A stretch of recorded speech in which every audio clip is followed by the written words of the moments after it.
सैया मेरा ना कोई पिया रे पिया पिया।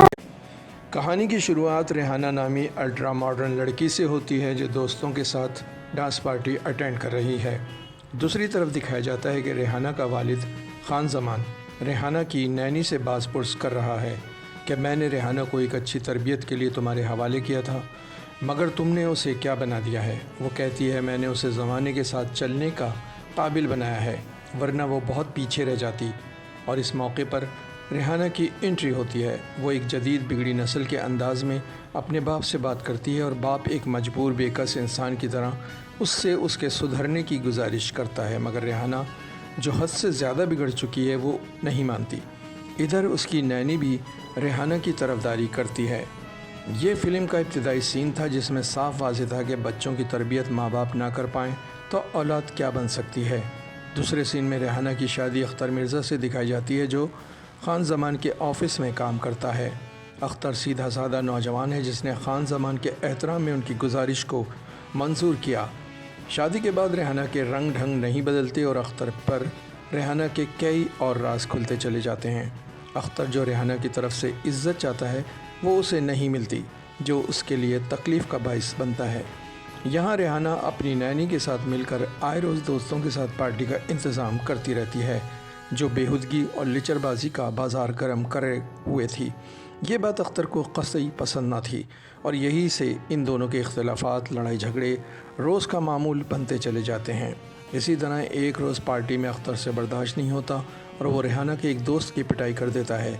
वो सब भाग जाते हैं। रेहाना इस पर गुस्से होती है। वो इसे समझाता है कि अच्छी बीवियाँ ऐसा नहीं करती जो वो कर रही है, मगर वो उसकी नहीं सुनती, बल्कि घर के बूढ़े मुंशी के भी एक थप्पड़ रसीद कर देती है और क्लब पहुंचकर पार्टी एंजॉय करती है। बुझी सी रोशनी है और हम अख्तर भी क्लब पहुंचकर रेहाना को घसीटता हुआ घर ले जाने की कोशिश करता है और वहीं रेहाना बालकनी से गिरकर मर जाती है।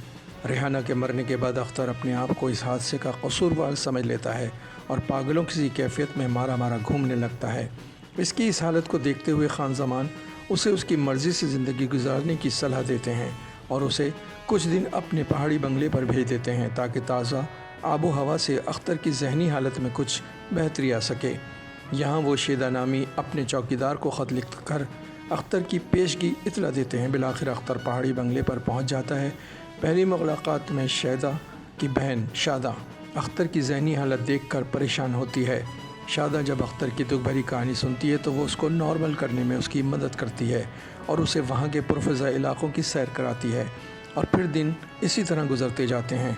शादा के साथ अख्तर को भी शादा से लगाव होने लगता है और वो रेहाना के गम को भुलाकर नॉर्मल होने लगता है।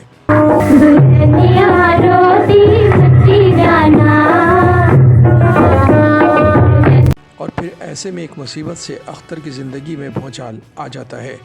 रेहाना का केस उसकी नैनी री ओपन करा देती है और अख्तर जेल चला जाता है और कहानी कई अहम मोड़ लेती हुई आगे बढ़ती है और हैप्पी एंडिंग के साथ ख़त्म होती है। झूमर फिल्म की इस कहानी को लिखने वाले इम्तियाज़ अली ताज थे, जिन्होंने इस फिल्म के मरकज़ी ख्याल का कुछ हिस्सा एक रोमानवी नावल से हिस्स हासिल करके इसे फ़िल्म के मवाद में शामिल किया। कहानी के कुछ हिस्सों को हिदायतकार मसूद परवेज़ के ख़यालात की रोशनी में भी तश्कील दिया गया। ये फ़िल्म जिसके मरकज़ी किरदार सुधीर और मुसर्रत नज़ीर थे, मगर फ़िल्म में अलाउद्दीन सेकंड हीरो के तौर पर नज़र आए। अलाउद्दीन उन दिनों अपनी जज्बाती अदाकारी और हल्की फुल्की कॉमेडी के लिए मशहूर होते जा रहे थे। इस फिल्म की सिलेक्शन उनके दो पिछली फ़िल्मों की कारकर्दगी पर वजूद में लाई गई। इधर सुधीर की बतौर हीरो ये दूसरी फ़िल्म थी जिसमें उन्हें नीम पागल का रोल मिला, तो वो कुछ हिचकिचाए थे क्योंकि उन्हें ऐसा लगा कि इनसे उसके इमेज पर कुछ असर पड़ेगा, मगर कुछ दोस्तों के कहने पर उन्होंने ये रोल अदा करने की हामी भर ली। जबकि रेहाना का किरदार अदा करने वाली अदाकारा रख्शी ने भी उस दौर के अवामी हलक़ों में काफ़ी पज़ीराई हासिल की। रख्शी जो फ़िल्म से कुछ देर दूरी बनाए रखने के बाद इस फिल्म में दोबारा जलवागर हुई थीं, मगर बाद अज़ां वो फिल्म इंडस्ट्री को ज़्यादा देर तक घरेलू मसरूफियात की बिना पर वक्त ना दे पाईं और यकसर फिल्मों से गायब हो गईं। दिलजीत मिर्ज़ा की कॉमेडी बहरहाल ज़्यादा नुमाया तो ना रह सकी, मगर एक सपोर्टिंग किरदार था जो फ़िल्म की ज़रूरत बना रहा। दिलजीत मिर्ज़ा का कॉमेडियन थे जो पसंद न किए जाने के बावजूद काफ़ी फिल्मों का हिस्सा भी बने रहे थे।